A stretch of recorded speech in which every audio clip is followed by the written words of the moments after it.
Nous allons prier ensemble.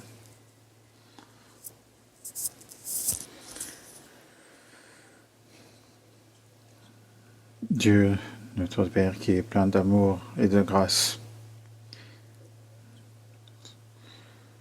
en ce jour du Seigneur, tu nous as appelés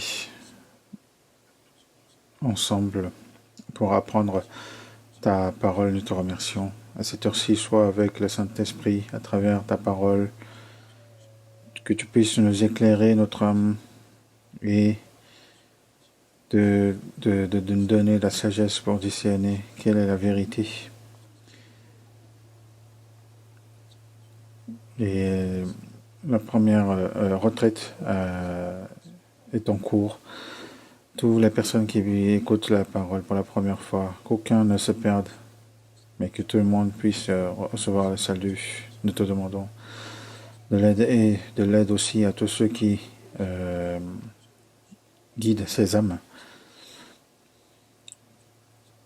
Et, mon Seigneur, utilise-nous précieusement et toutes choses nous soient avec nous, avec le Saint-Esprit. Et nous avons prié au nom du Seigneur Jésus. Amen. Nous allons voir Genèse chapitre 41. Genèse chapitre 41, verset 40.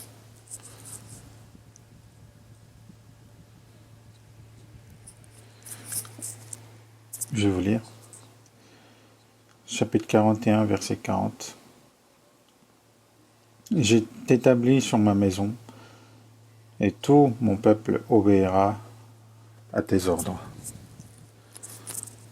Le trône seul m'élèvera au-dessus de toi. Pharaon dit à Joseph, « Vois, je te donne le commandement de tout le pays d'Égypte. » Pharaon ôta son agneau de la main et le mit à la main de Joseph. Il le revêtit d'habits de fin lin et lui mit un collier d'or au cou. Il les fit monter sur le char qui suivait le sien. Et l'on criait devant lui, à genoux. C'est ainsi que Pharaon lui donna le commandement de tout le pays d'Égypte. Actuellement, la retraite d'été, la première session de la retraite est en cours. Comme vous devez être curieux, donc je vais vous donner rapidement le bilan du deuxième jour.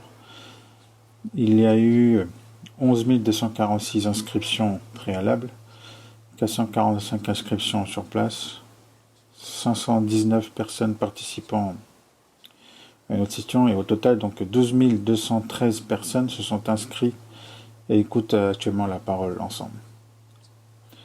Donc dès la première session, il y a beaucoup de personnes qui participent déjà. Comme l'évangile est justement annoncé en ce moment même, donc j'aimerais que chacun écoute la parole en priant, ne serait-ce que dans son cœur.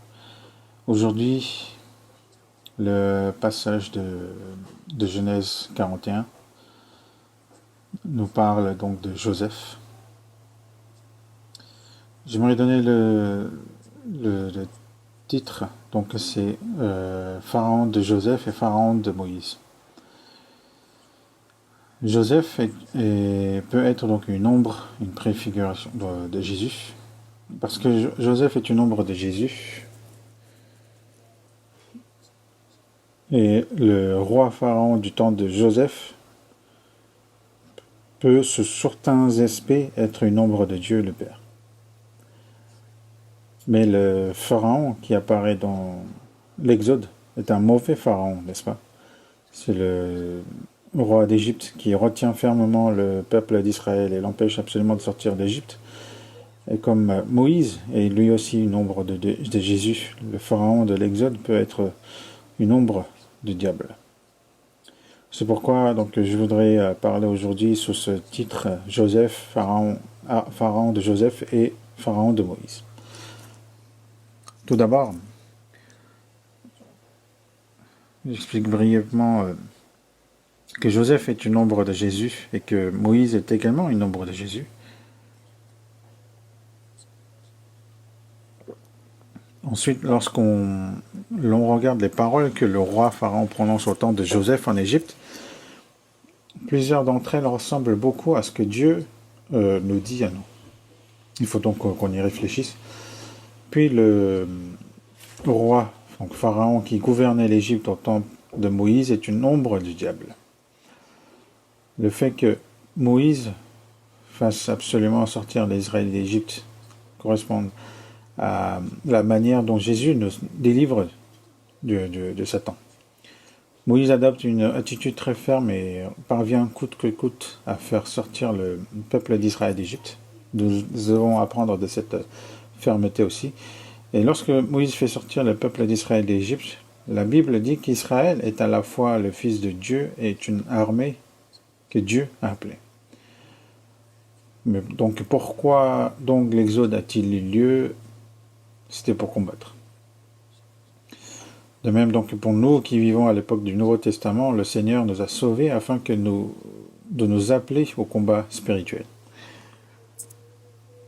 Donc à travers Joseph, Moïse et aussi le roi, donc le Pharaon, j'aimerais donc que nous recevions un enseignement pour notre vie de foi. Donc regardons d'abord Genèse chapitre 41, verset 40. Je t'établis sur ma maison, c'est Pharaon qui dit cela. Je t'établis sur ma maison et tout mon peuple obéira à tes ordres. Le trône seul m'élèvera au-dessus de toi. Pharaon dit à Joseph, voici, je te donne le commandement de tout le pays d'Égypte. Cette scène donc est exactement semblable à l'image donc de Jésus. Joseph était le fils aimé de son père. Jésus aussi est le fils bien-aimé de Dieu, le Père. Joseph aussi fut haï par ses 10 frères et a été vendu en Égypte, puis même jeté en prison. Jésus est venu dans ce monde, dans le pays d'Israël, avec quelque chose de vraiment bon pour nous, mais pourtant, comme Joseph fut rejeté, le peuple d'Israël ont rejeté Jésus, et Jésus mourut sur la croix, puis entra même dans le tombeau. Mais de même que Dieu fit sortir Joseph de prison pour en faire le gouverneur d'Égypte, Jésus mourut et ressuscita, et maintenant toute autorité lui a été donnée dans le ciel et sur la terre. Donc l'image de Joseph est donc exactement semblable à celle de Jésus. Joseph a souffert donc 17 ans en Égypte, a été emprisonné, et puis avec l'aide de Dieu, donc est devenu gouverneur de l'Égypte. Le roi Pharaon lui dit, il n'y a que le trône qui m'élève au-dessus de toi, gouverne tout. C'est exactement l'image de Dieu, le Père, gouvernant tout l'univers et toute la terre par Dieu le Fils, donc de Jésus. Donc comme Joseph est une ombre de Jésus, le roi Pharaon du temps de Joseph nous permet de voir d'une certaine manière en fait qui est Dieu et qui est Dieu le Père. Autre point, donc Moïse, en ce qui concerne Moïse, le roi d'Égypte gouvernait l'Égypte avec une grande force, tandis que les Israélites donc vivaient en Égypte comme des esclaves portant des lourds fardeaux et en souffrance. Mais Dieu envoya Moïse, donc il frappa l'Égypte de 10 plaies et il délivra finalement le peuple d'Israël en Égypte. Cela aussi est une image de Jésus. Les êtres humains donc, qui souffrent sous le pouvoir de Satan sont délivrés par Jésus, venu comme sauveur. Ainsi, Moïse devient lui aussi une ombre de Jésus. On peut donc voir l'image de Dieu dans le pharaon d'Égypte et l'image du diable dans le pharaon d'Égypte aussi. Pensons d'abord donc à cela. Donc, Genèse chapitre 40.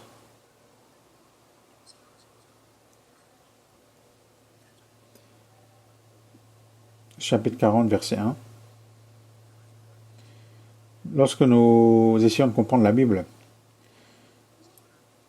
une personne qui apparaît dans le récit ne représente pas forcément l'image complète de Jésus, ni l'image complète de Dieu le Père, mais dans certains aspects, nous pouvons voir l'image de Dieu, et à travers certaines personnes, nous pouvons aussi voir une partie de l'image de Jésus. Donc réfléchissons donc ensemble ici à ce roi de Pharaon d'Égypte, donc le chapitre 40, verset 1. Après ces choses, il arriva que les chansons et le panetier du roi d'Égypte offensèrent leur maître, le roi d'Égypte. Pharaon fut irrité contre ces deux officiers, le chef des échansons et le chef des panetiers. Et il les fit mettre dans la maison du chef des gardes, dans la prison, dans le lieu où Joseph était enfermé. Donc le chef des échansons et le panetier, deux personnes donc au service du pharaon, ils avaient donc péché devant le roi et se retrouvaient précisément dans la même prison que Joseph. Et comme vous le savez bien, Joseph était-il coupable ou non? Joseph était en prison sans avoir commis de faute. Les deux autres étaient entrés en prison avec une faute. Or, ce rêve leur avait été donné par Dieu. Ce n'était pas un simple rêve, mais un rêve que Dieu avait mis en deux. L'un allait mourir et l'autre allait vivre. À quoi cela ressemble-t-il en fait? Joseph est une ombre de Jésus. Jésus est venu dans le monde sans péché. Et comme Joseph était en prison sans être coupable, Jésus est celui qui est sans péché. Donc devant Joseph se trouvent donc ces deux pécheurs. Si Joseph est une ombre de Jésus, alors Pharaon est une ombre de Dieu. Pourquoi donc l'histoire du panetier et de l'échanson est-elle rapportée ici? Parce que tous deux ont péché devant Pharaon.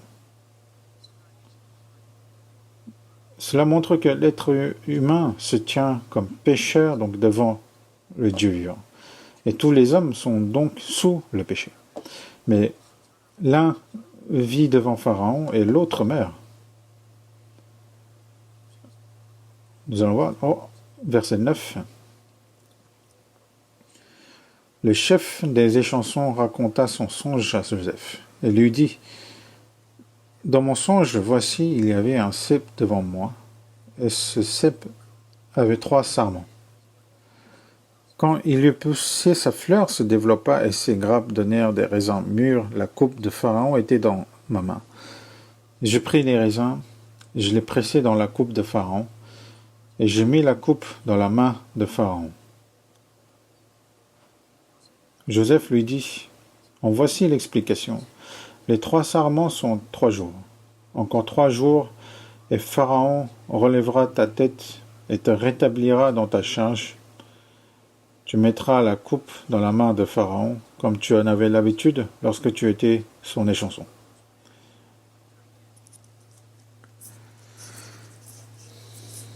Donc le chef des échansons appréciait donc le jeu de la vigne et le remit tel quel dans la main de Pharaon, et Pharaon le reçut. Mais regardons maintenant le panetier au verset 16. Le verset 16. Le chef des panetiers, voyant que Joseph avait donné une explication favorable, dit: voici, il y avait aussi dans mon songe 3 corbeilles de pain blanc sur ma tête. Dans la corbeille la plus élevée, il y avait pour Pharaon des mets de toute espèce, cuire au four, et les oiseaux les mangeaient dans la corbeille au-dessus de ma tête. Joseph répondit et dit: en voici l'explication. Les 3 corbeilles sont 3 jours. Encore 3 jours, et Pharaon enlèvera ta tête de dessus toi, te fera pendre à un bois, et les oiseaux mangeront ta chair.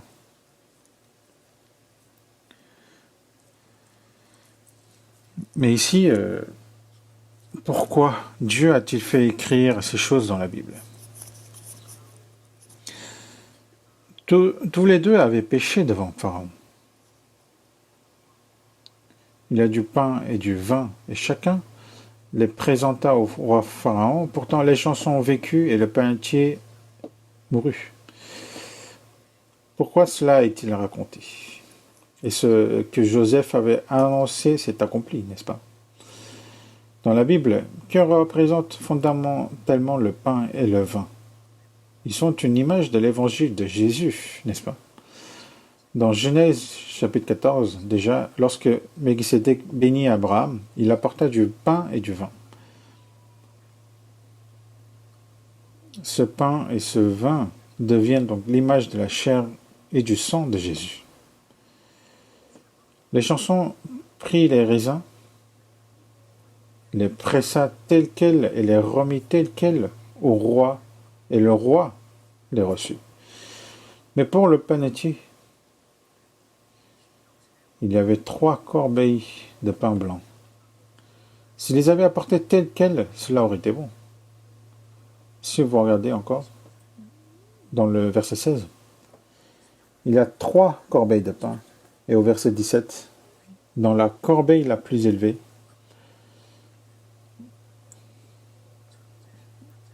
donc il y avait donc les premières, deuxième et troisième corbeilles. La corbeille du dessus était une seule corbeille. Et dans cette corbeille se trouvaient des mets de toute espèce, cuits au four pour Pharaon. Au lieu d'apporter simplement les 3 corbeilles de pain blanc, il a ajouté des préparations cuites, sans doute par crainte que Pharaon ne les accepte pas. Donc il a donc cuisiné beaucoup de choses, a voulu paraître agréable, et il a ajouté beaucoup d'éléments. Mais le roi n'a pas reçu cela. Les oiseaux les ont mangés dans la corbeille sur sa tête. Les oiseaux ont mangé. Pharaon, lui, ne l'a pas reçu. Nous pouvons comprendre quelque chose à partir de cela. Les chansons appréciaient le jeu tel quel et de la présenter tel quel. Mais le panetier, bien qu'il eût 3 corbeilles de pain, a voulu embellir donc la corbeille du dessus par crainte de ne pas être reçu.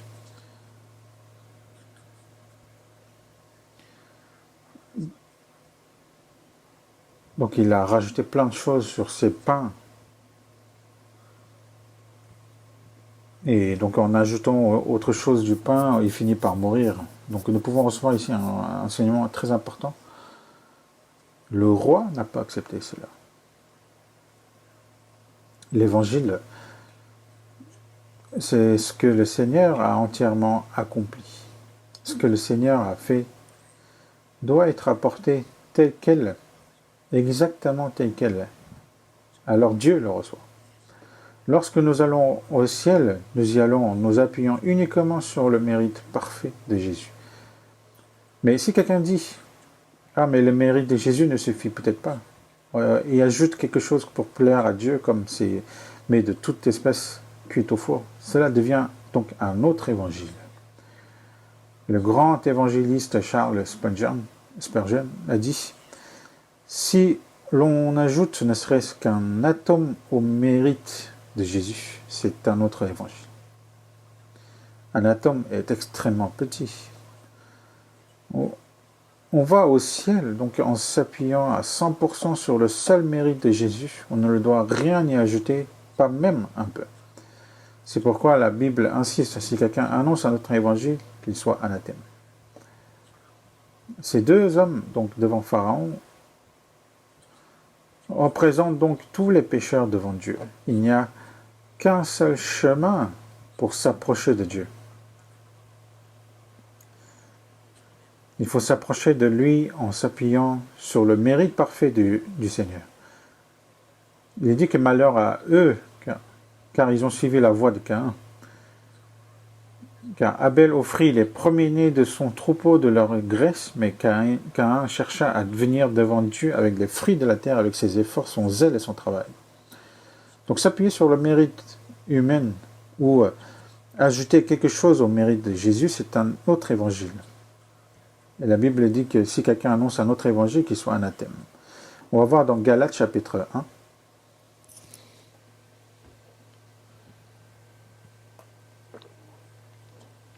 Galates chapitre 1, verset 6.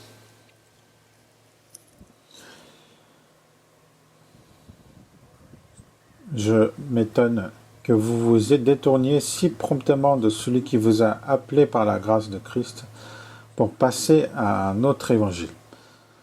Non pas qu'il y ait un autre évangile, mais qu'il y a des gens qui vous troublent et qui veulent renverser l'évangile de Christ.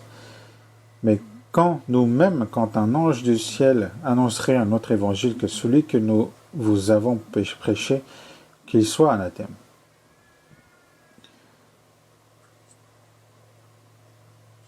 Il est écrit, je m'étonne pour passer à un autre évangile. Puis il n'y a pas un autre évangile, et encore, si l'on annonce un autre évangile qui soit anathème. Et que dit Deutéronome chapitre 22, verset 11? Il est dit, tu ne porteras point un vêtement tissé de diverses espèces de fils, de laine et de lin réunis ensemble. La laine représente le mérite de Jésus, l'agneau. Le lin représente le mérite humain. Il faut porter le vêtement du seul mérite de Jésus. Si l'on ajoute autre chose au mérite de Jésus, si l'on y ajoute le mérite de l'homme, cela devient donc un autre évangile. C'est ce que nous pouvons voir ici en fait. Et dans la Genèse, lorsque les 10 frères de Joseph vinrent et firent l'aller-retour donc faire Canaan, il est écrit 2 fois qu'on leur a donné des provisions pour la route. Regardons Genèse chapitre 42.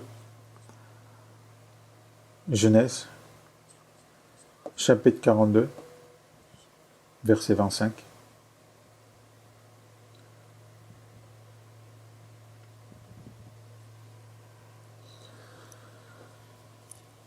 Verset 25. Joseph ordonna qu'on remplît de blé leurs sacs, qu'on remit l'argent de chacun dans son sac, et qu'on leur donna des provisions pour la route. Et l'on fit ainsi.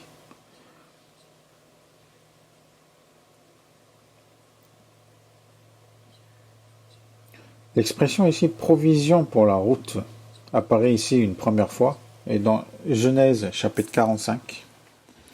Genèse chapitre 45, verset 21.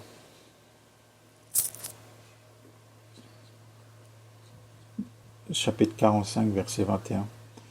Les fils d'Israël firent ainsi.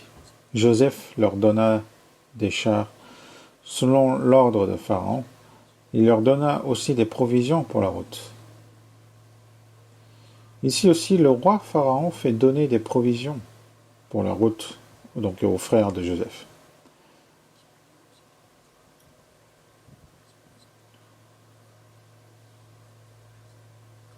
Donc il fallait bien manger pendant le trajet entre l'Égypte et Canaan. Quand on marche, il faut donc de la nourriture pour avoir la force pour s'avancer. C'est pourquoi il est dit qu'il leur donna des provisions pour la route. Cela devient pour nous un bon enseignement.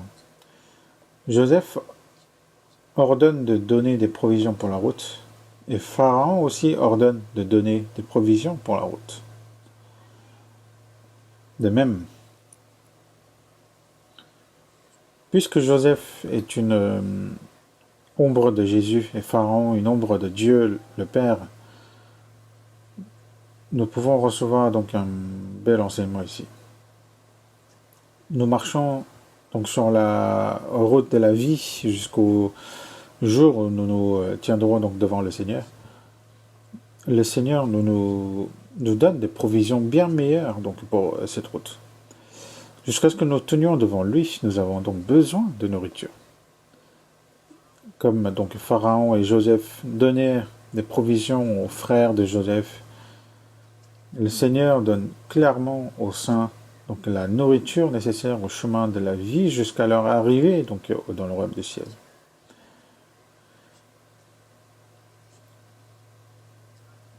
Et quand les Israélites sortirent d'Égypte et marchèrent vers Canaan, que Dieu leur a-t-il donné? Il fit tomber la manne du ciel et donna l'eau du rocher, et Dieu donna aussi la nourriture nécessaire pour traverser le désert. Il en va de même à l'époque du Nouveau Testament. Regardons donc Somme chapitre 78. Somme chapitre 78, verset 23.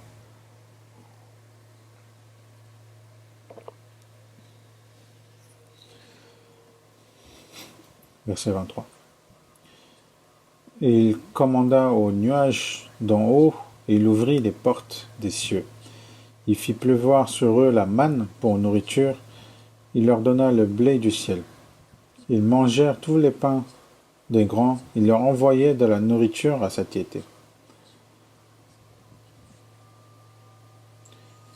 Pendant que les Israélites sortaient d'Égypte et entraient dans Canaan, Dieu donc commanda au firmament ouvrir les portes des cieux et fit pleuvoir la manne. Jour après jour, les Israélites sortis d'Égypte mangèrent la nourriture du ciel. Comme les frères de Joseph mangèrent les provisions données par Pharaon et par Joseph, le peuple d'Israël sorti d'Égypte reçut la manne que Dieu fit descendre après avoir ouvert donc les portes des cieux.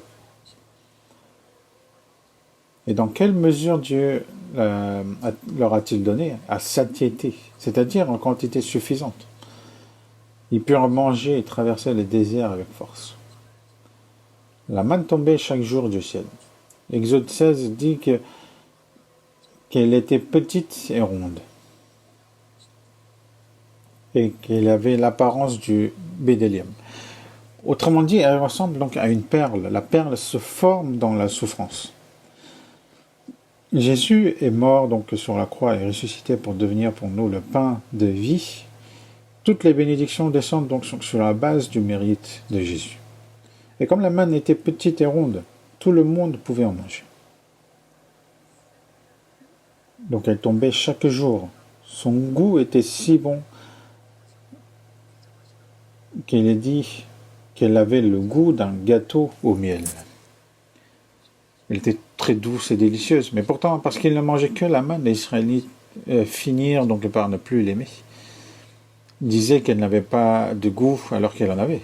Ils se sont lassés d'en manger continuellement, surtout parce qu'ils ont mangé pendant 40 ans. Donc après que Dieu fait descendre la manne qu'ils ont mangée, qu'est-ce qui s'est passé? Il les a fait combattre contre l'armée d'Amalek. Dieu nourrit, puis il fait combattre. Il leur a donc donné chaque jour la manne comme pain quotidien. Ainsi, comme il existe une provision pour la route, comme les Israélites reçurent donc la nourriture nécessaire donc, jusqu'à Canaan, les personnes sauvées reçoivent aussi continuellement du Seigneur la nourriture spirituelle nécessaire donc à leur vie de foi jusqu'au jour où elles se trouveront devant lui. Il nous donne aussi donc des provisions pour la route. Et comme il les faisait descendre chaque jour, il nous les donne chaque jour aussi. Somme chapitre 23.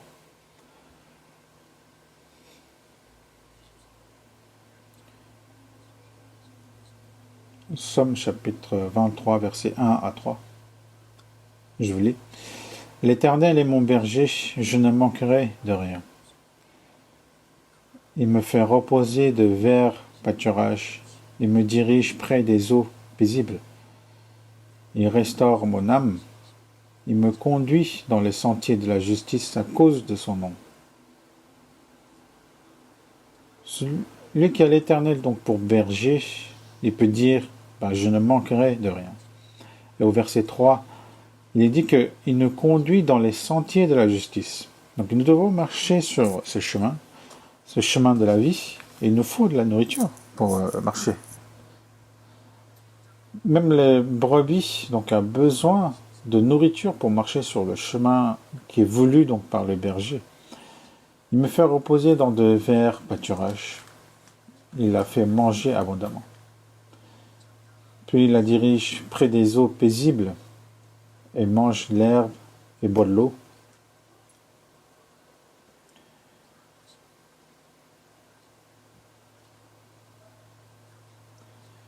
Et pour le brebis, donc c'est la provision donc pour la route. Il restaure donc l'âme, lui donne la force et la conduit dans les sentiers de la justice à cause de son nom. Donc celui qui a reçu la vie possède jusqu'au jour où il se tiendra devant le Seigneur des provisions donc pour le chemin. Regardons dans Jean chapitre 10. Jean chapitre 10. Jean chapitre 10. Versets 9 et 10.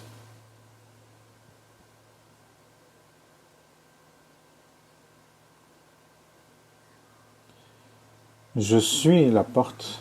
Si quelqu'un entre par moi, il sera sauvé. Il entrera et sortira, et trouvera des pâturages. Le voleur ne vient que pour dérober, égorger, détruire. Moi, je suis venu afin que les brebis aient la vie et qu'elles soient dans l'abondance. Jésus est le vrai berger. Et Jésus dit, je suis venu afin que les brebis aient la vie et qu'elles soient dans l'abondance. Comment reçoit-on donc cette vie dans l'abondance? Et dans le verset 9, il est dit, je suis la porte, si quelqu'un entre par moi, il sera sauvé. Lorsque l'âme passe par la porte qui est Jésus, elle est sauvée. Mais alors, comment obtient-elle ensuite des pâturages plus abondants? Il est dit, il entrera et sortira, il trouvera des pâturages.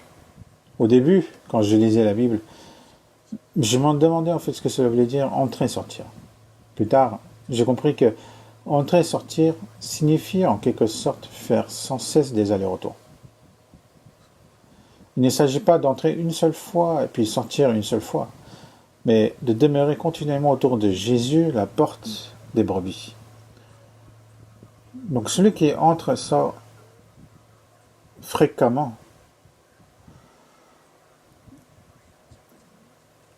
donc en fait celui qui entre et sort fréquemment auprès du Seigneur reçoit beaucoup de nourriture spirituelle. Donc celui qui est souvent en contact avec Jésus, qui entre et sort souvent dans les Écritures, dans la Bible, reçoit du pâturage. Le Seigneur est la tête et l'Église est le corps. Ainsi, celui qui fréquente souvent l'assemblée des sauvés mange beaucoup de pâturage et reçoit de la force. À l'inverse, celui qui ne s'approche que rarement du Seigneur, qui n'ouvre la Bible qu'une fois par semaine,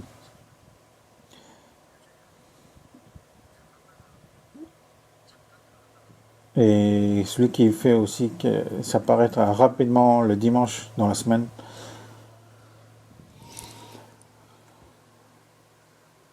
ce genre de personne ne reçoit pas beaucoup de pâturage. Son âme manque alors de force. Celui qui a de la force, c'est qui? C'est celui qui entre et sort souvent. Celui qui fréquente souvent les bars finit par être rempli d'alcool, n'est-ce pas? Pour être rempli de quelque chose, il faut y entrer et sortir souvent. De même, donc celui qui rentre souvent dans la Bible et cherche avec zèle l'assemblée donc de la communion sera rempli.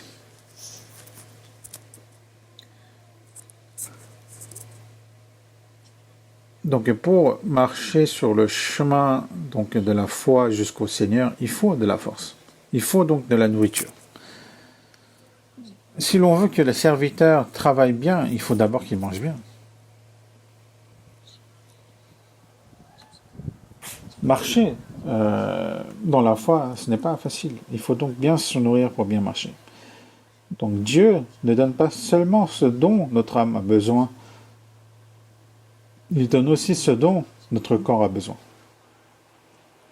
Ne vous livrez pas à l'amour de l'argent, contentez-vous de ce que vous avez, car Dieu lui-même a dit, je ne te délaisserai point et je ne t'abandonnerai point. Le Seigneur n'abandonne pas celui qui est sauvé. S'il donne tout ce dont l'âme a besoin, ne donnera-t-il pas aussi ce dont le corps a besoin?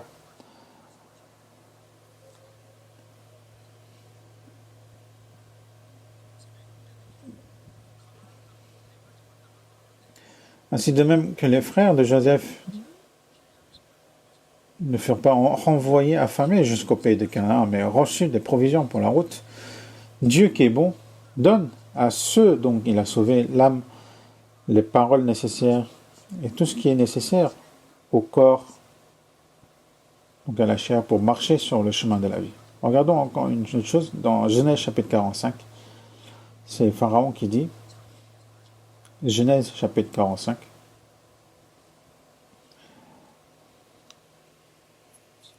verset 18.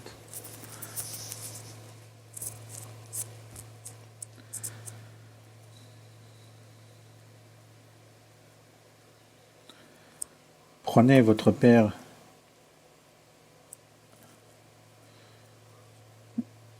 et vos familles et venez auprès de moi. Je vous donnerai ce qu'il y a de meilleur au pays d'Égypte et vous mangerez la graisse du pays.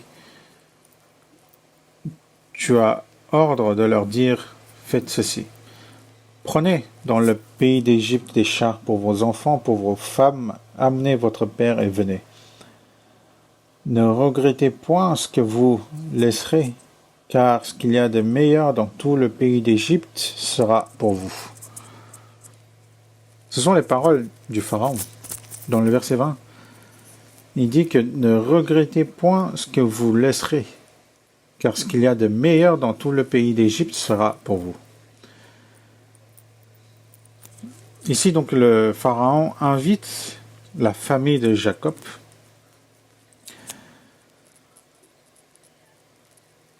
Donc il leur dit, en venant de la lointaine terre de Canaan jusqu'en Égypte, ils ne doivent pas regretter leurs biens qu'ils les laissent. Mais c'est bien qu'ils puissent les laisser, qu'ils ne regrettent point. Les biens désignent donc des divers objets utilisés donc dans la maison. J'ai cherché un peu et il peut s'agir donc de marmites, de vaisselles, des choses nécessaires, ce qu'ils utilisaient donc en Canaan. Donc Pharaon leur dit de ne pas regretter ces choses-là, parce que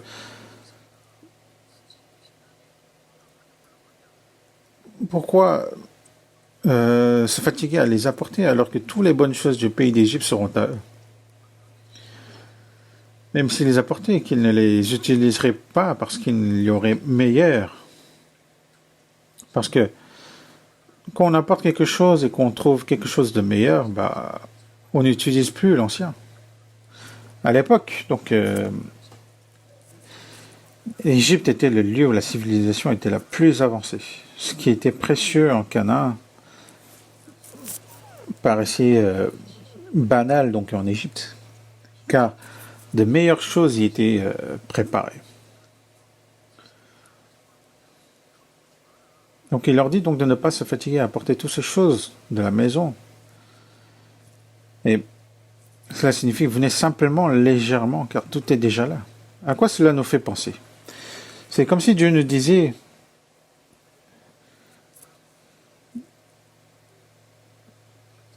en fait c'est Pharaon qui dit, il y a tout en Égypte, pourquoi vous voulez ramener toutes ces choses-là? C'est comme si Dieu nous disait, au ciel, tout est là. Il y a toutes les bonnes choses au ciel. Tout est préparé pour nous. Pourquoi vous voulez emporter les choses de la terre? C'est comme dire ainsi en fait. Regardons dans 1 Corinthiens chapitre 2.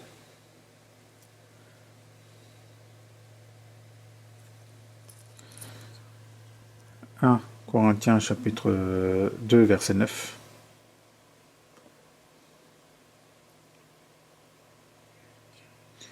Mais comme il est écrit, ce sont des choses que l'œil n'a point vues, que l'oreille n'a point entendues, et qui ne sont point montées au cœur de l'homme, des choses que Dieu a préparées pour ceux qui l'aiment.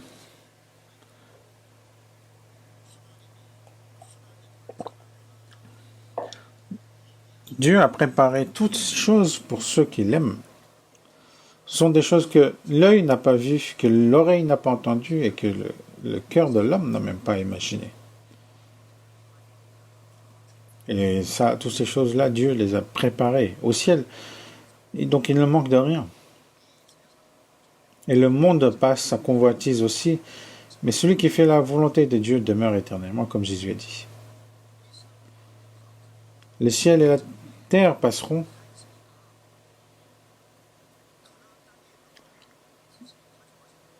donc toutes ces choses, il y a bien de meilleurs en haut, donc essayez de ne pas apporter des choses, ne pas regretter des choses. Il nous invite. Et le Seigneur dirait la même chose en fait. Je vais vous lire un récit que vous avez probablement déjà entendu. Un riche croyant très fidèle avait joui d'une grande richesse dans ce monde alors qu'il approchait de la mort. Il voulait absolument emporter au ciel au moins une partie de ce qu'il avait amassé toute sa vie. Il pria donc Dieu avec insistance, « Seigneur, ce sont des biens que j'ai rassemblés en te servant toute ma vie, permets-moi d'emporter au ciel ne serait-ce qu'une seule chose. » Comme il priait avec ferveur, Dieu lui envoya un ange et lui accorda exceptionnellement une seule valise.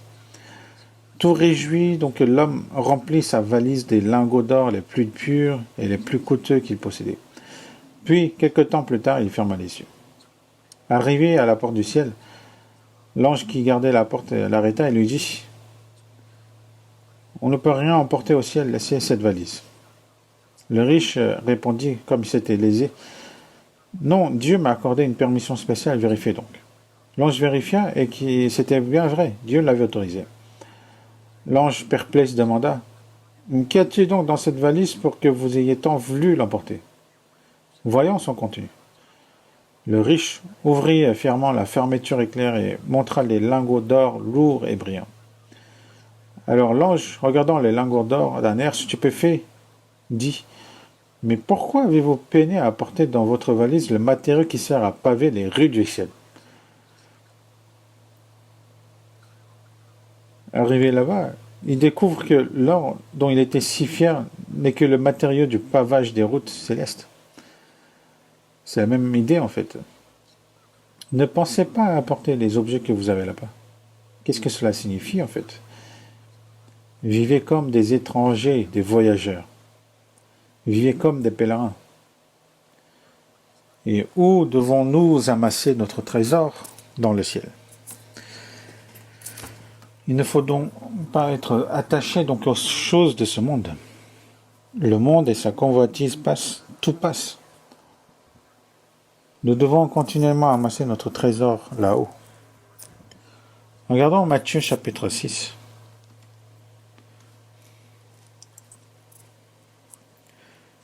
Matthieu chapitre 6.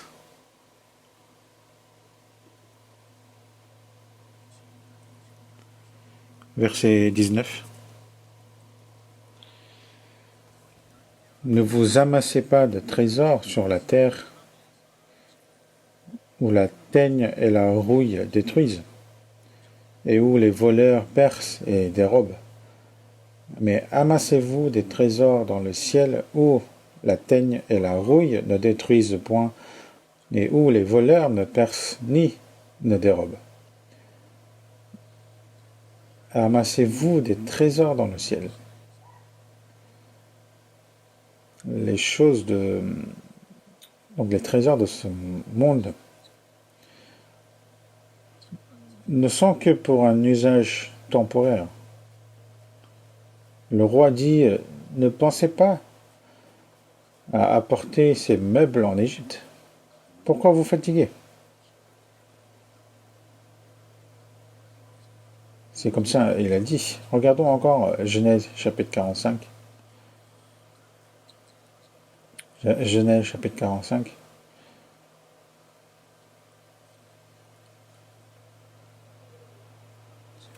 Verset 18. Prenez votre père et vos familles et venez auprès de moi. Je vous donnerai ce qu'il y a de meilleur au pays d'Égypte, et vous mangerez la graisse du pays. Ici, il dit, amenez votre père et vos familles.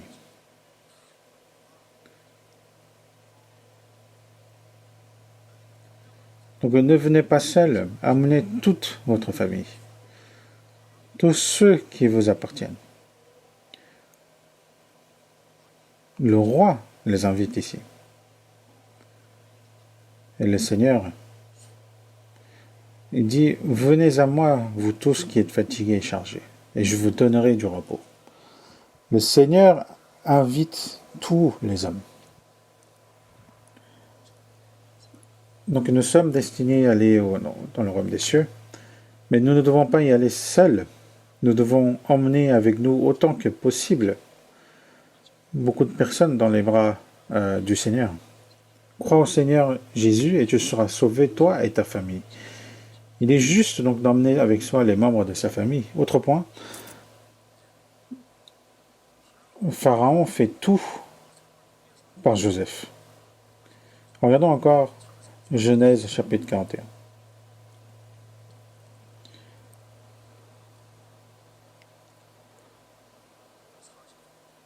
Verset 40.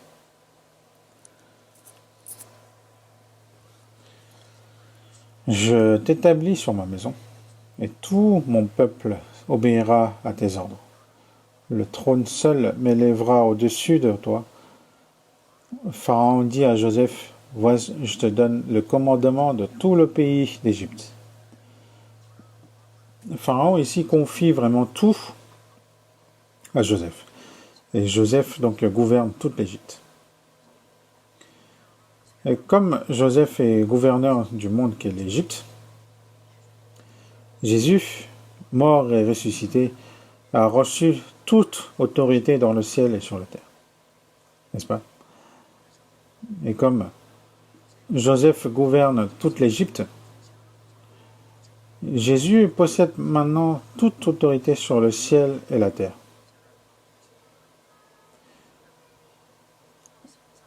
Donc Joseph possède en quelque sorte le droit de vie et de la mort. Il tient la clé des greniers, donc quand Joseph ouvre les greniers, les gens vivent, et quand il les ferme, tous meurent. Joseph possède ce droit de la vie et de la mort. Regardons Genèse chapitre 41, verset 56.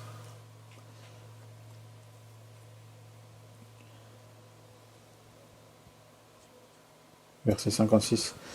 La famine régnait dans tout le pays. Joseph ouvrit tous les lieux d'approvisionnement et vendit du blé aux Égyptiens. La famine augmentait dans le pays d'Égypte et de tous les pays on arrivait en Égypte pour acheter du blé auprès de Joseph, car la famine était forte dans tous les pays. Pour préparer donc les 7 années de famine, Joseph avait fait construire beaucoup de greniers. Mais quand les 7 années de famine arrivaient, donc Joseph ouvrit les greniers, parce qu'il n'y avait pas de nourriture ailleurs, donc il fallait venir à Joseph pour survivre. Et comme Joseph gouverne toute l'Égypte, et il détient aussi le droit de la vie et de la mort, Jésus détient maintenant l'autorité sur tout l'univers et toute la terre. Et il possède le droit de vie et de mort de tout être humain. Jésus tient la clé. Apocalypse, nous allons voir dans Apocalypse chapitre 1. Apocalypse chapitre 1.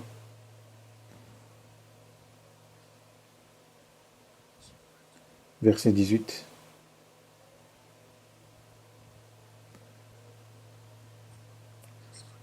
Je suis le premier et le dernier, et le vivant. J'étais mort, et voici je suis vivant au siècle des siècles, je tiens les clés de la mort et du séjour des morts. Dans Matthieu chapitre 16, Jésus a dit, tu es pierre, et sur cette pierre je bâtirai mon église, et les portes du séjour des morts ne prévaudront point contre elle. Dans le grec, les portes du séjour des morts désignent la grande porte d'Hadès. S'il a une porte, s'il a une clé.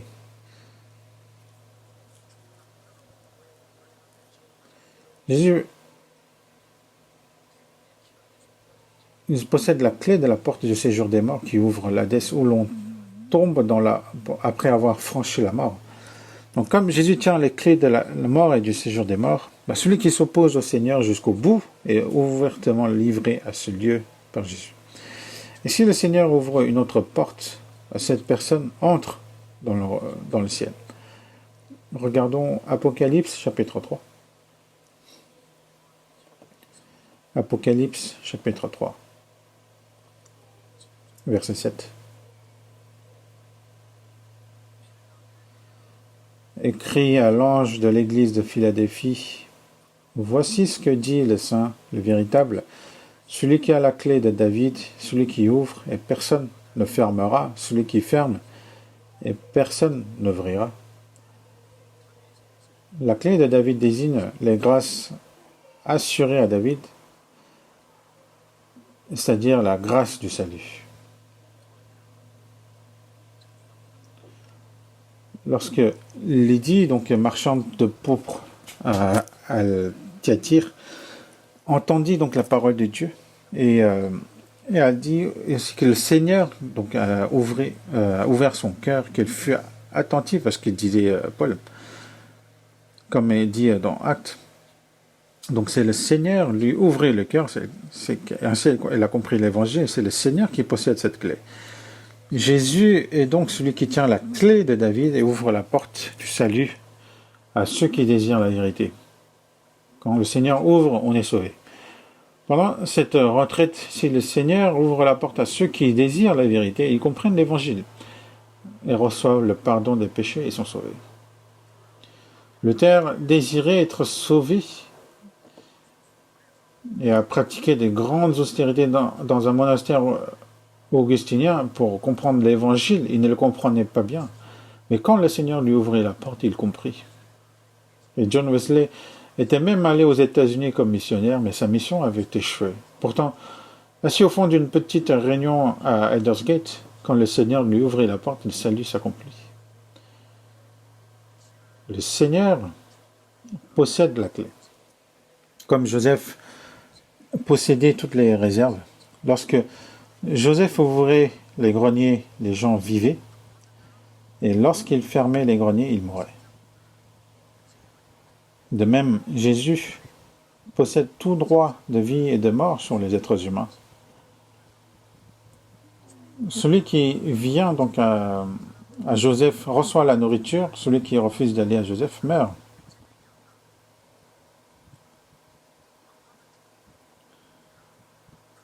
Celui qui rejette le Christ jusqu'au bout et se tient de l'autre côté de Christ sera finalement jeté dans le séjour des morts lorsque Dieu ouvrira les clés de la mort et du séjour des morts.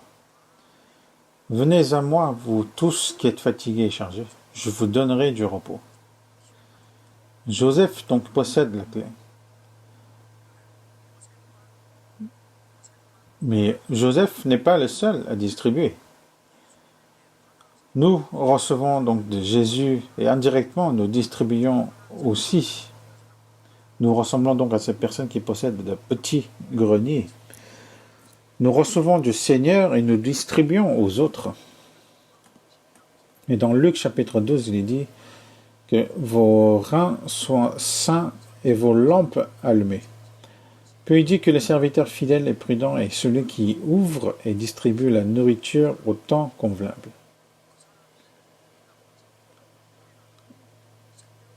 Et nous possédons le pain de vie et de la réponse. Nous avons reçu donc la mission de les partager autour de nous, n'est-ce pas? Regardons Luc chapitre 12. Luc chapitre 12, verset 42.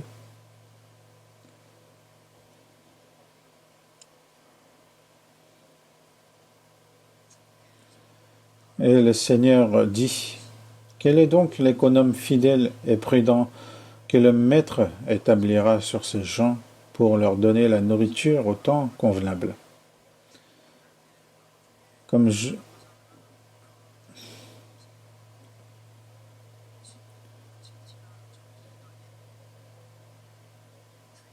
devenir l'économe fidèle et prudent que le maître établira sur ces gens pour leur donner de la nourriture au temps convenable.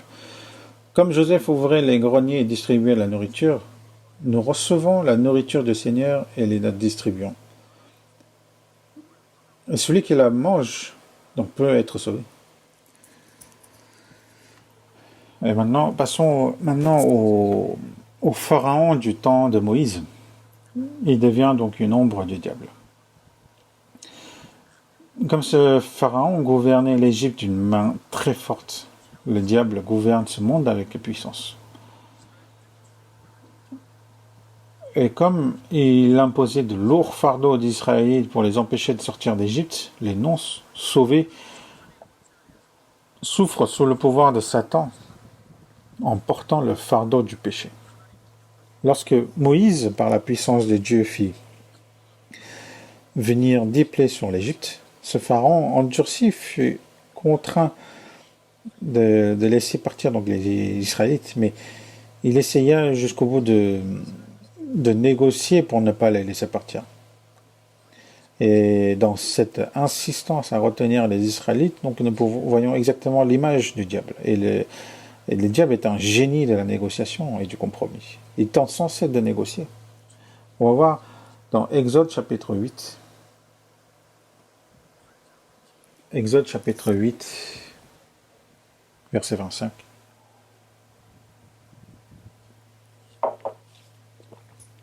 Verset 25. Pharaon appela Moïse et Aaron et dit: allez offrir des sacrifices à votre Dieu dans le pays.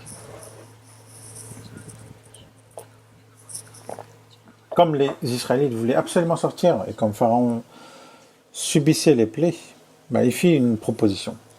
Ne sortez pas d'Égypte, servez votre Dieu dans ce pays.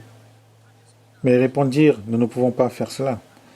Quand il voulait absolument sortir, Pharaon propose encore une chose. Dans le verset 28, Pharaon dit: je vous laisserai aller pour offrir à l'Éternel votre Dieu des sacrifices dans le désert, seulement vous ne vous éloignerez pas en y allant. Priez pour moi. Ne vous éloignez pas trop. Voilà la parole du diable. Le diable ne veut pas l'exode. Il dit: servez dans ce pays. Pourquoi vouloir aller si loin? D'accord, allez dans le désert, mais n'allez pas trop loin. C'est le diable qui dit cela. Et Exode chapitre 10, verset 10.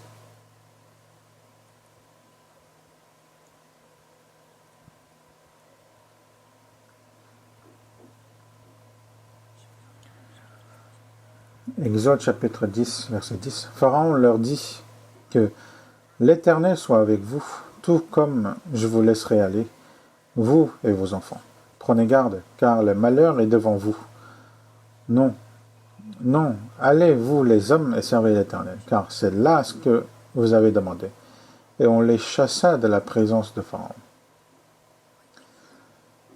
Ensuite, même si vous partez, que les hommes seulement partent. N'emmenez pas les enfants.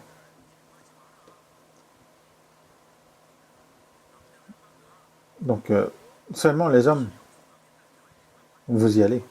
Mais comme il voulait malgré tout partir, Pharaon négocie encore dans le verset 24, chapitre 10, verset 24.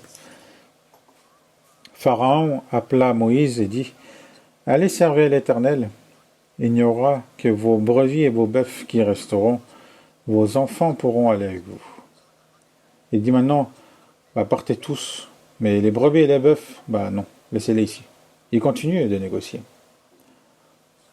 Aujourd'hui encore, le diable présente sans cesse des compromis. Et ce pharaon est une ombre du diable, mais c'est pareil aujourd'hui. Mais qu'a fait Moïse?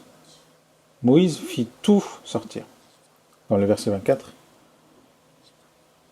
chapitre 10, verset 24, Pharaon appela Moïse et dit: allez servir l'Éternel.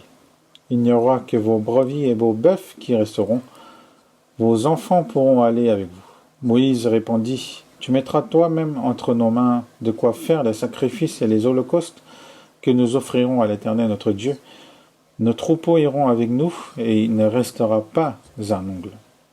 Car c'est là que nous prendrons pour servir l'Éternel notre Dieu, et jusqu'à ce que nous soyons arrivés, nous ne saurons pas ce que nous choisirons pour offrir à l'Éternel. Et que dit Moïse? Il ne restera pas un ongle. Un ongle, donc en hébreu il s'agit d'un sabot, d'un seul sabot. Donc même pas un seul, on peut le laisser, ils ne laisseront pas un seul ongle.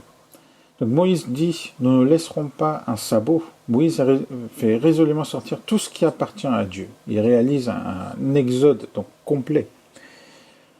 Moïse se tient du côté de Dieu et il ne fait aucun compromis et fait sortir tout le peuple d'Israël avec tous ses biens. Ainsi, donc il devient une image de Jésus qui nous libère complètement du pouvoir de Satan. Et ici, nous devons apprendre l'attitude donc de Moïse. Moïse, il ne négocie pas avec Pharaon. Pharaon disait, servez dans ce pays. Puis, servez dans le désert, mais n'allez pas trop loin. Et puis, que les hommes seulement partent. Et puis, les enfants peuvent partir, mais pas les troupeaux. Mais Moïse fit tout sortir. Et nous sommes facilement trompés par Satan, car Satan est un maître de la négociation et du compromis. Au non-sauvé, le diable dit, tu as été baptisé, ça suffit. Tu vas à l'église, tu donnes la dîme. Pourquoi faudrait-il absolument naître de nouveau ?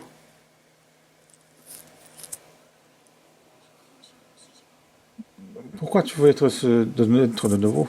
Ne te soucie pas de ça. Ou encore à ceux qui sont nés de nouveau, il dit, tu es né de nouveau, cela suffit. Reste simplement dans ton église. Ton salut ne sera pas annulé. Pourquoi faudrait-il absolument être relié à une assemblée de personnes nées de nouveau ? Il les trompe ainsi. Et à ceux qui sont sauvés, il dit encore, tu peux vivre ta foi tout seul.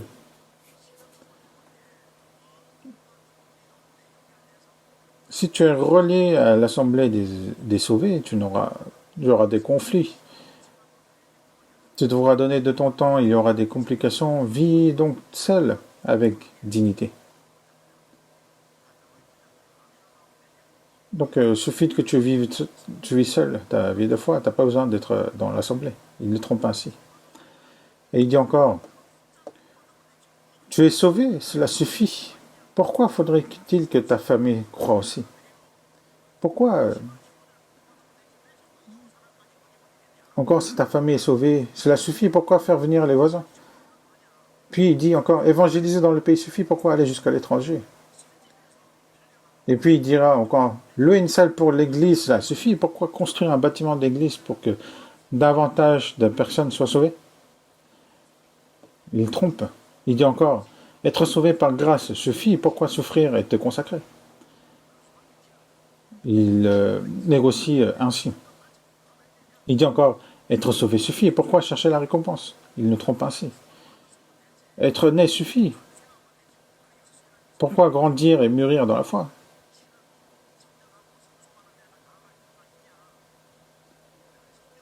Et il dira encore, tu as reçu le Saint-Esprit, et ça suffit.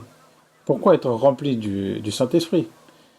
Et il dira encore, dans ton église locale, il y a des réunions districts et des secteurs, cela suffit. Pourquoi aller jusqu'à Gongju et amener encore beaucoup de personnes pour évangéliser ? Ce n'est pas nécessaire, s'il te plaît, arrête. Fais les choses modérément. Le diable trompe ainsi, parce que le diable est proche. Que dit Moïse ? Nous ne laisserons pas même un sabot.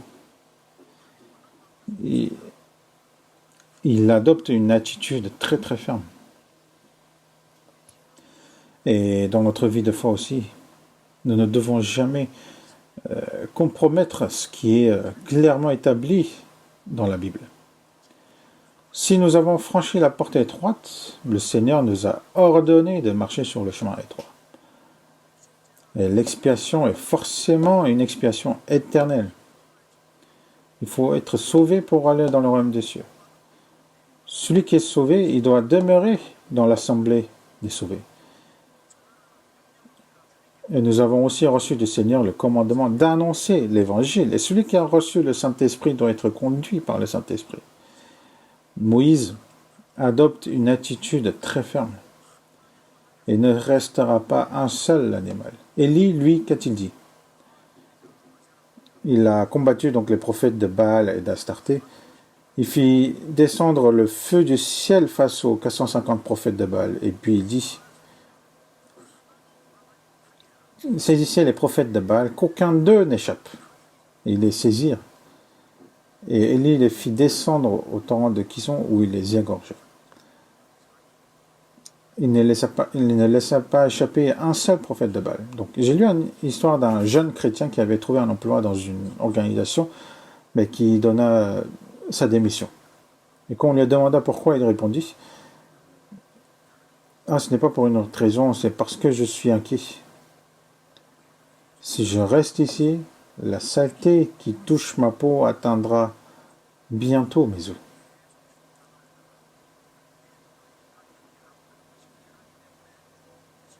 Donc j'ai donc choisi de partir pendant qu'elle n'était encore que sur ma peau.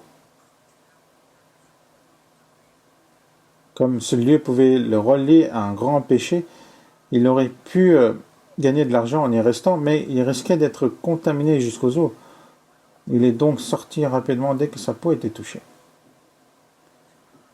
Donc dans notre vie, nous avons besoin d'une telle fermeté. Le diable pousse toujours donc au compromis. C'est sa caractéristique fondamentale. Regardons Apocalypse chapitre 16.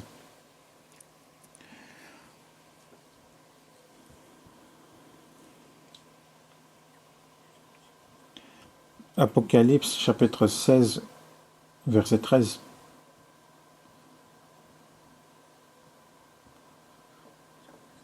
Je vous lis.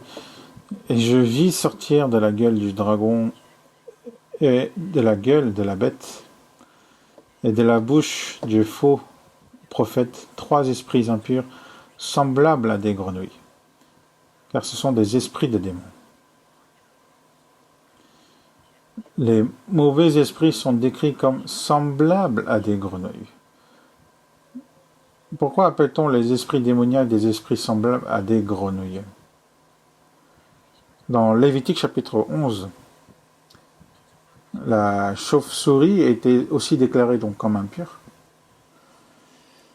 D'un côté, la chauve-souris ressemble à un animal, de l'autre à un oiseau, c'est ambigu. La grenouille est un amphibien, elle se tient des deux côtés. Elle est bruyante déjà, et elle se tient à la fois dans l'eau et sur la terre. Mais quelle est la caractéristique du diable? Il cherche constamment à faire des compromis. Il brouille donc les lignes claires. C'est son caractéristique. Un peu ça va, un peu ça va. Donc il cherche des compromis. Ça c'est la caractéristique du diable. Mais le Seigneur, lui, il trace des lignes nettes.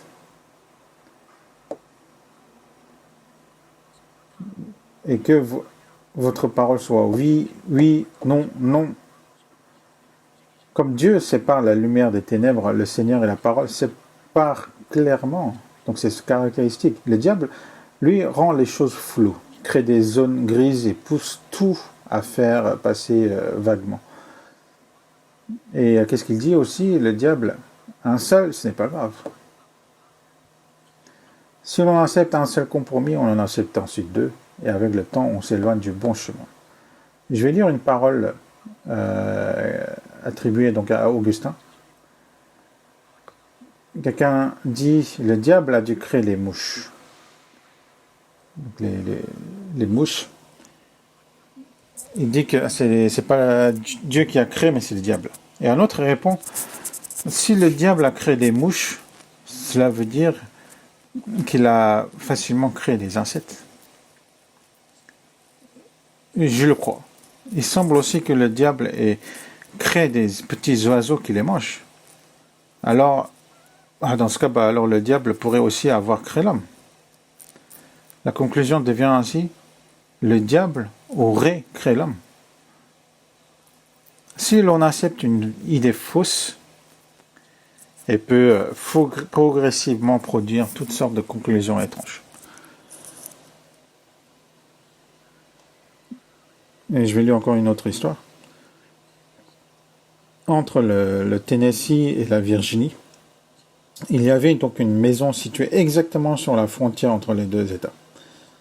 La ligne de frontière passait par la chambre où dormait le propriétaire.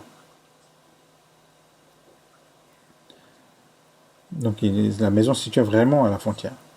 Ainsi, quand le percepteur de Tennessee venait, le propriétaire poussait son lit du côté de la Virginie et affirmait qu'il était résident de Virginie, donc exempté de l'impôt du Tennessee. Et quand le percepteur de Virginie venait, il déplaçait son lit du côté de Tennessee. Et donc en déplaçant son lit d'un côté puis à l'autre, il évitait de payer les impôts. C'est une façon de rester des deux côtés.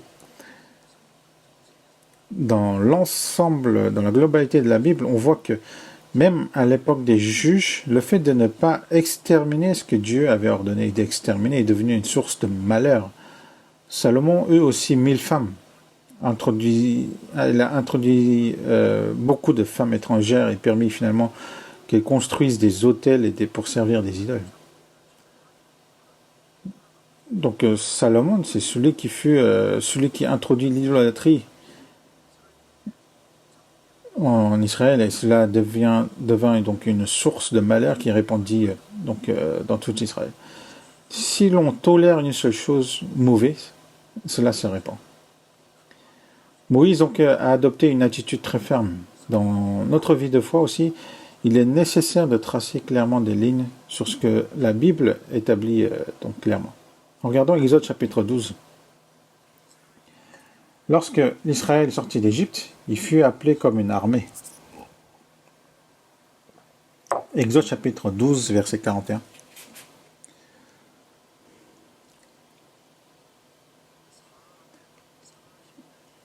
Et au bout de 430 ans, le jour même, toutes les armées de l'Éternel sortirent du pays d'Égypte.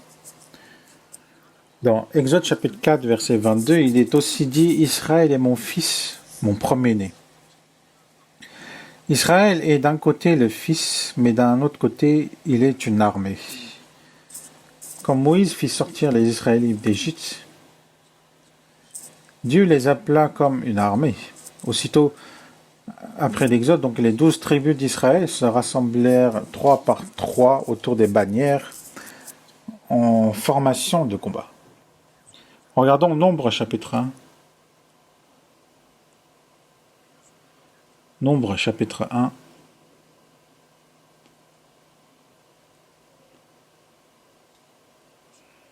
Verset 52.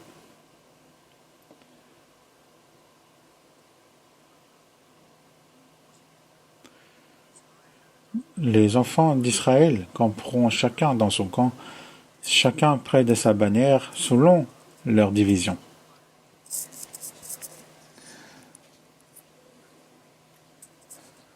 Les 12 tribus d'Israël campaient par groupe de 3 donc autour de bannières. Selon donc la tradition d'Israël, à l'est, autour de la tribu de Juda, se trouvait la bannière du lion. Au sud, autour de Ruben, se trouvait la bannière de l'âme. Et à l'ouest, autour d'Éphraïm, se trouvait la bannière du bœuf. Au nord, autour de Dan, se trouvait la bannière de l'aigle. Cela se relie aux 4 évangiles. Ces bannières sont des bannières pour combattre pour Jésus. Comme nous le savons, cela correspond aux caractéristiques des 4 évangiles. Matthieu est l'évangile du lion. Marc, celui du bœuf. Luc, celui du fils de l'homme. Et Jean, celui de l'aigle. Ils se rassemblèrent donc en formation de combat. Donc, dans le désert, pendant 40 ans, Israël combattit donc Amalek. Après avoir franchi le Jourdain, il combattit donc les 7 peuples de Canaan. Donc de même à l'époque du Nouveau Testament, puisque Moïse est une ombre de Jésus, lorsque le Seigneur nous a sauvés, il nous a appelés pour combattre. Nous regardons Ésaïe chapitre 11. Ésaïe chapitre 11. Et nous aussi, nous sommes rassemblés sous la bannière de Jésus. Ésaïe chapitre 11.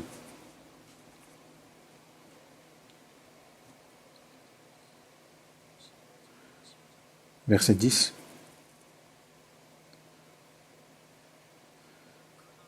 En ce jour, le rejeton d'Isaïe sera là comme une bannière pour les peuples. Les nations se tourneront vers lui et la gloire sera sa demeure. En ce jour, le rejeton issu de la racine d'Isaïe est de Jésus, en fait. Jésus accomplit le salut par sa mort et sa résurrection. Les nations se tournent vers lui et se rassemblent donc autour de Jésus. Et le lieu où demeure le peuple réuni sous la bannière du Seigneur sera glorieux. Nous sommes donc appelés à combattre pour la vérité. Nous sommes rassemblés sous la bannière de la vérité. Regardons Somme chapitre 60.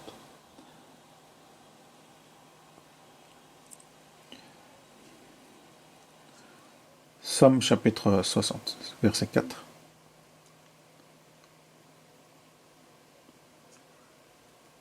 Tu as donné à ceux qui te craignent une bannière pour qu'elle s'élève à cause de la vérité.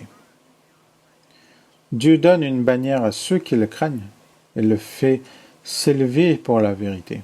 Nous sommes des personnes qui combattent pour la vérité. Jésus est la vérité et nous sommes rassemblés sous la bannière de Jésus. Un théologien allemand, Gogarten, a dit que la vie de l'homme est déterminée par 4 prépositions. La première est « off », l'appartenance. À qui appartenons-nous? Après le salut, nous appartenons à Jésus. Nous sommes rassemblés sous la bannière de Jésus. Et la deuxième est « fort », le but. Pourquoi vivons-nous? Nous vivons pour la gloire du Seigneur. Notre but est clair. Et le troisième, c'est with, l'accompagnement. Avec qui nous vivons-nous? Nous vivons avec le Seigneur et avec les frères et sœurs, partagent le même destin, les souffrances et les joies. Le quatrième est by, la manière. Nous vivons par la parole et par la puissance du Saint-Esprit. Nous sommes donc rassemblés sous la bannière de la vérité et combattons pour l'évangile de gloire du Seigneur. Regardons Cantique des Cantiques, chapitre 6.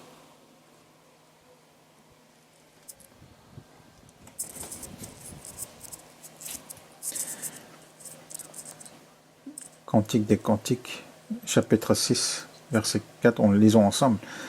Tu es belle, mon ami, comme Tirsa, agréable comme Jérusalem, mais terrible comme des troupes sous leur bannière. Le Seigneur aime les personnes sauvées. Tirsa a été considérée comme la plus belle ville d'Israël, et Jérusalem la seconde. Il dit, tu es belle comme Tirsa, agréable comme Jérusalem, mais terrible comme des troupes sous leur bannière.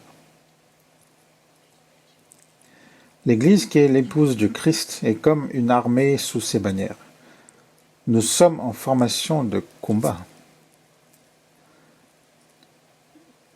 Terrible comme des troupes sous leur bannière signifie une armée en fait qui inspire la crainte au diable.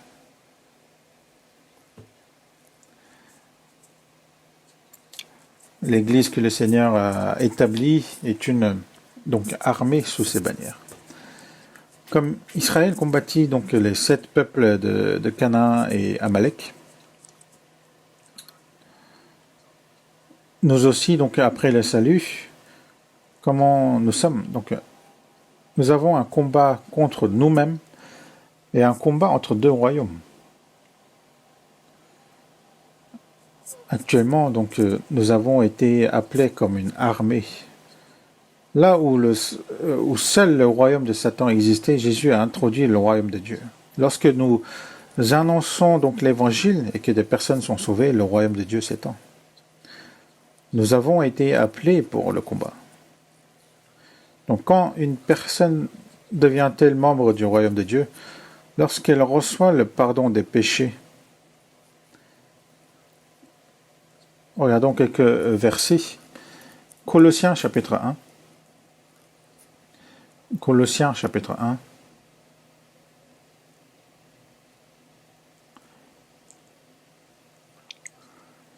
Colossiens chapitre 1, verset 13.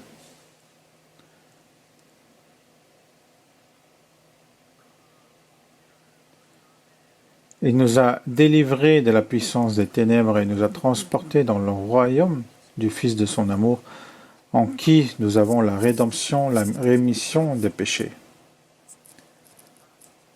Donc une personne qui se trouvait sous le pouvoir de Satan doit être donc transférée dans le royaume du Fils de l'amour de Dieu. Le seul chemin est de recevoir le pardon des péchés. Et lorsque l'évangile est annoncé et qu'une personne reçoit le pardon des péchés, elle passe donc du royaume de Satan au royaume du Fils de l'amour de Dieu, c'est-à-dire donc au royaume de Dieu. Donc c'est pourquoi l'annonce de l'évangile est si importante. Regardons dans Marc chapitre 4,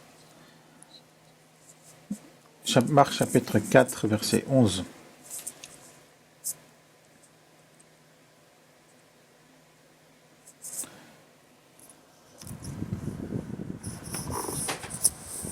Marc chapitre 4, verset 11. Il leur dit, c'est à vous qu'a été donné le mystère du royaume de Dieu, mais pour ceux qui sont dehors, tout se passe en parabole, afin qu'en voyant, ils voient et qu'ils n'aperçoivent point, et qu'en entendant, ils entendent et ne comprennent point, de peur qu'ils ne se convertissent et que les péchés ne leur soient pardonnés. Si une personne ne reçoit pas le pardon des péchés, elle ne sait même pas qu'il existe deux royaumes, le royaume de Dieu et le royaume de Satan. Quand elle reçoit le pardon des péchés, elle comprend « Ah, je suis entré dans le royaume de Dieu ». Elle comprend aussi qu'un combat spirituel donc est en cours. Les choses que nous tenons pour importantes changeront totalement si 5 minutes après avoir franchi la mort, nous nous tenons devant le Seigneur.